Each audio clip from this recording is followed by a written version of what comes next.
Welcome to my YouTube channel. So here today we are going to look at bacteria. So bacteria is what we call a prokaryotic organism. So this is the general structure of a bacteria. So if you want more information on that, I have already made the video for bacterial structure and function. Now for our topic for today, we are going to be looking at bacteria, the types and the uses. So firstly, when we look at bacteria, under this lesson we are going to be looking at what we call Eubacteria. So Eubacteria is just what we refer to as true bacteria. So when you just hear Eubacteria, we are referring to what we call true bacteria. So the uses of bacteria are many areas. So bacteria is useful in nitrogen fixation. It is used in agriculture. It is also used in the production of medicine. So we can say that it is useful in industries such as the agricultural industry. So it is used in industries. It is used in the production of medicine. It is used also as a decomposer. It is able to decompose substances so that they do not accumulate. For example, if an organism dies, if it is left there, the more organisms that die, they can even fill the earth. So bacteria are useful in being decomposers. So bacteria are useful and sometimes they are harmful, and they are also used in the recycle of nutrients. So they recycle nutrients. Some bacteria are harmful. They might cause diseases. They cause diseases such as what we call syphilis. So they might cause syphilis. They might cause what we call gonorrhea.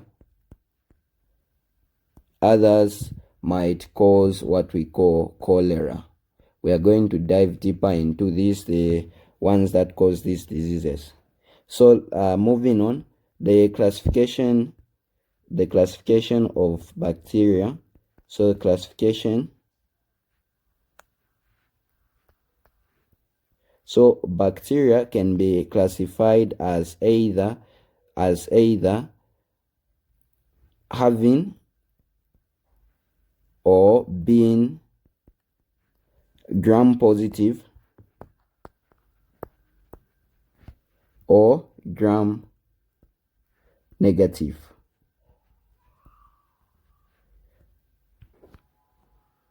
So these are the gram positive and the gram negative. So the example that we might have under the gram positive is what we call Clostridium. So Clostridium is an example of a gram positive bacteria. We might also have what we call Streptococcus.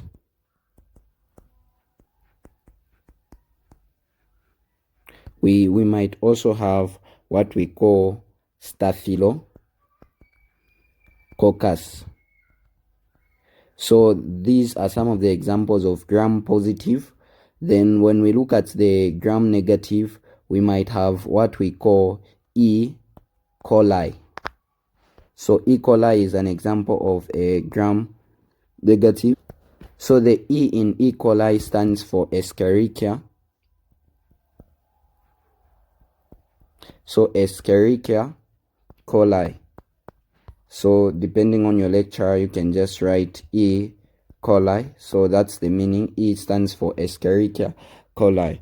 Other gram negative bacteria are what we call vibrio cholerae. We might also have another example, which is Neisseria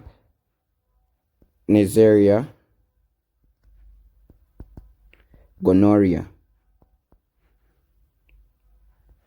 Sorry for the spelling. Gonorrhea. So this one causes gonorrhea. This one causes cholera, like that. So these are some of the examples. Let's move on. They can also be classified based on nutrition.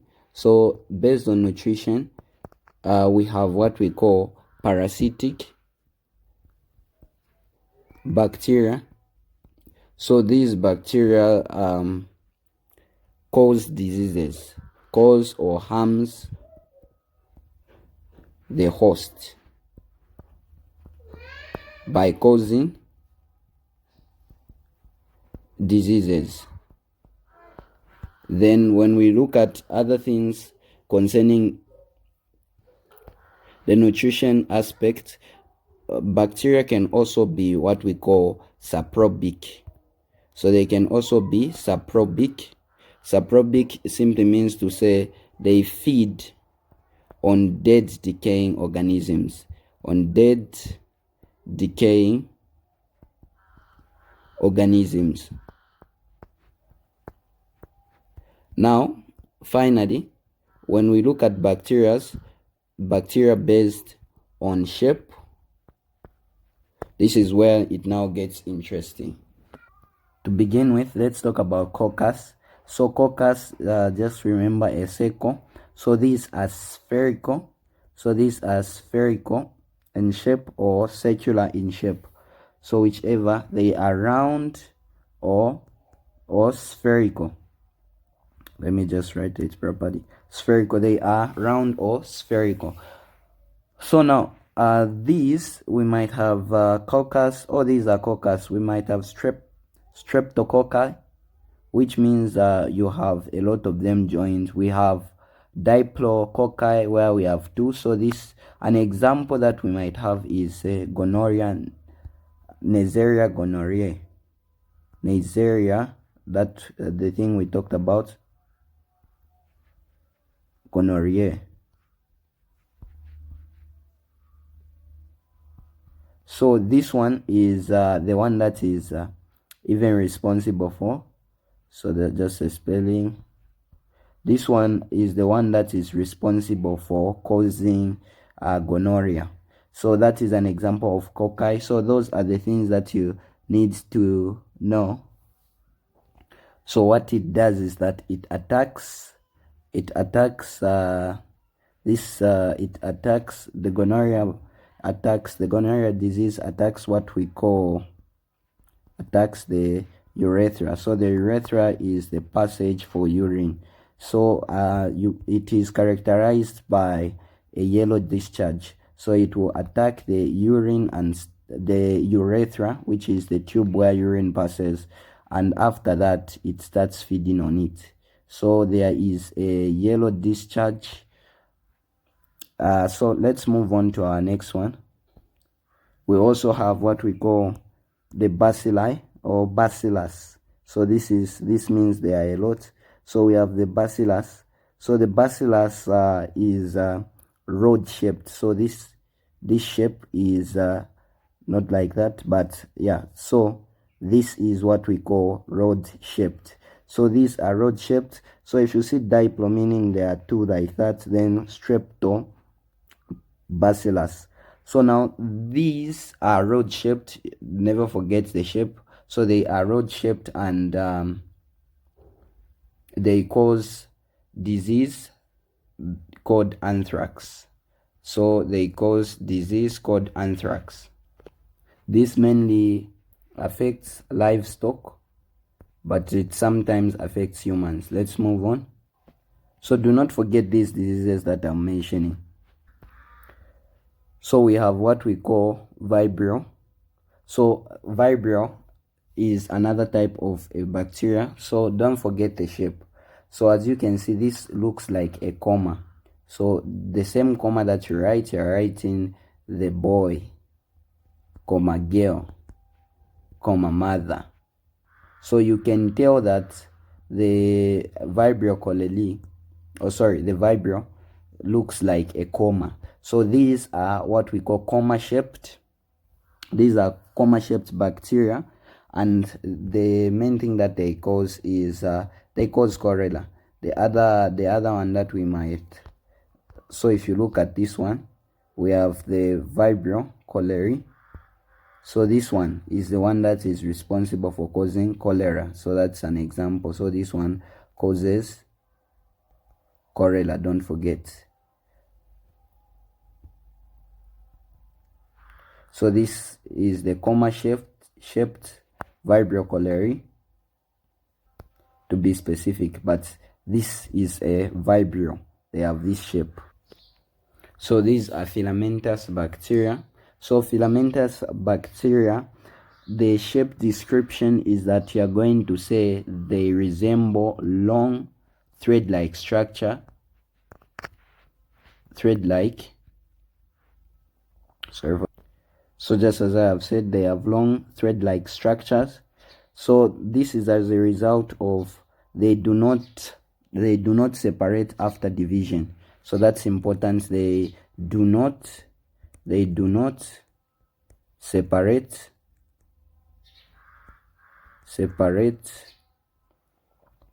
after division.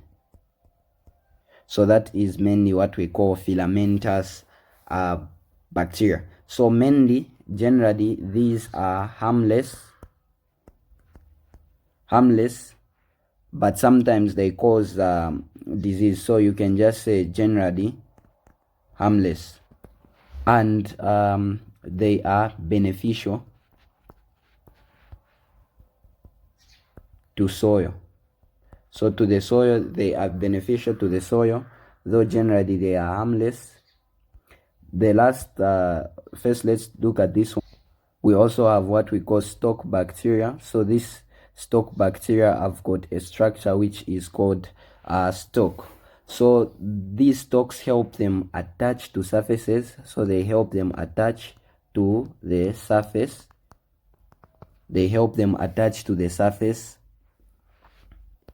And sometimes are useful in absorbing nutrients in low nutrient environments. So these stalks are also used in absorbing nutrients.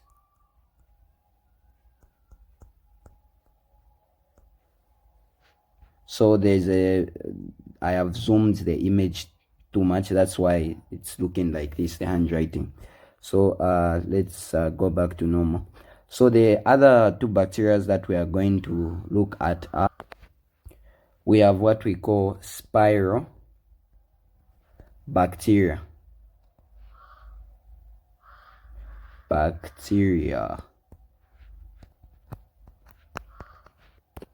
So these are spiral or helical shaped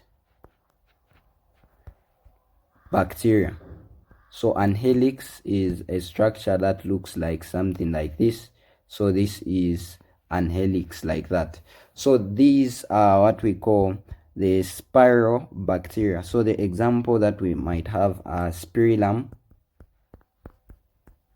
and what we are going to call spirochetes. So what do you need to know about the spirillum? So the spirillum have got number one, they have a rigid structure. So it is more like a hard structure.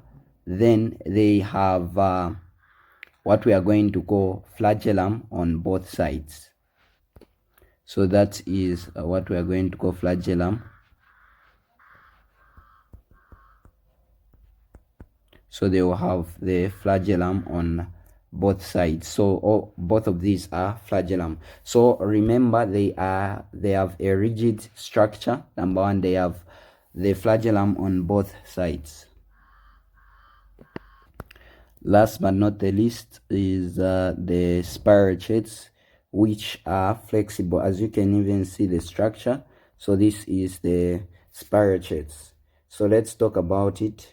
So we have said that they have a flexible structure. That's number one, flexible structure. They also have one thing that is peculiar. They have an internal flagellum or an endoflagellum. So their flagellum is found inside like that. Let me use a different color. think blue will be distinguishable. So they have an internal flagellum like that. So you can say they have an internal flagellum or an endoflagellum. Their flagellum is, we know that this structure is responsible for helping the bacteria to move. So they have an internal flagellum. So the spirochetes, these are very important. You must know what disease they cause. So the spirochete,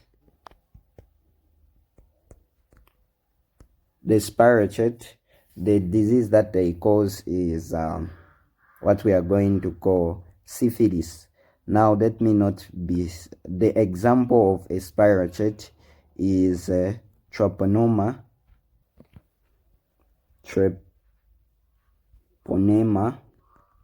pallidum. So this is an example of a spirochete which causes syphilis. So you must know this. It's very, very important, and it is very examinable. Thank you very much for watching. Hope you would like, subscribe, and share for more. See you in the next tutorial.